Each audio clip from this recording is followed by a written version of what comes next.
Senator I.D. Gyang from Plateau North. Mr. President, I want to sincerely thank you for this opportunity to air my view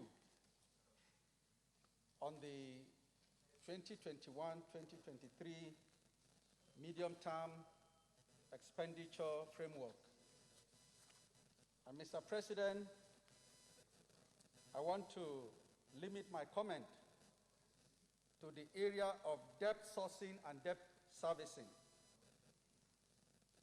When we look at the total projected expenditure for 2021 at 13 trillion, and then with a deficit of 5.1 trillion, necessitating new borrowing to the tune of 4.2 trillion.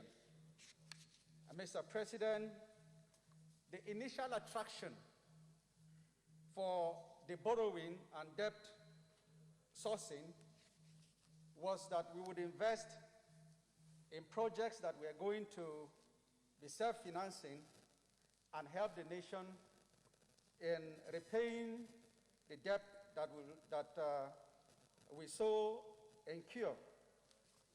But when you look at this year's 2021 projected new borrowing, you find out that we are now going into a trap.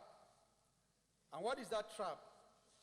That we would be sourcing new borrowing to service existing debts.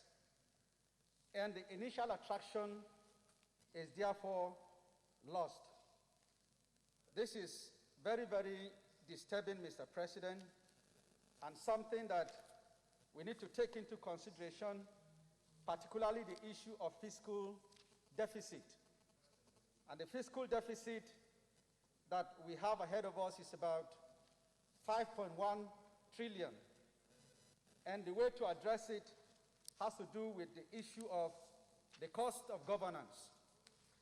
Mr. President, I also want to appreciate what the committee has highlighted, and that's the issue of revenue-generating agencies, where we are incentivizing these agencies at the expense of growing the economy.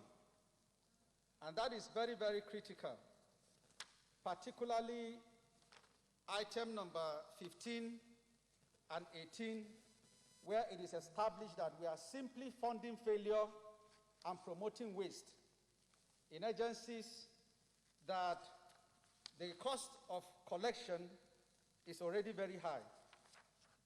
And I would also want to say that in view of the withdrawal of the petroleum subsidy, I've not seen where the savings from the petroleum subsidy has been highlighted in the report, and where we will be channeling the funds that we have so saved or will be saving from the petroleum subsidy. So on a whole, I would finally want to end my remark by the intervention of the 500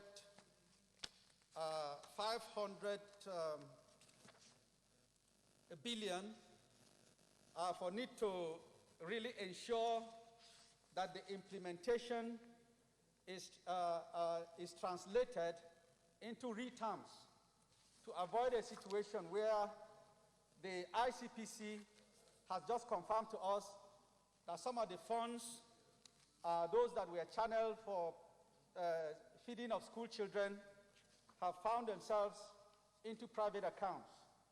So that 500 billion will need to be closely monitored to ensure that the implementation really impacts the lives of citizens, to ameliorate the already tenuous economic situation.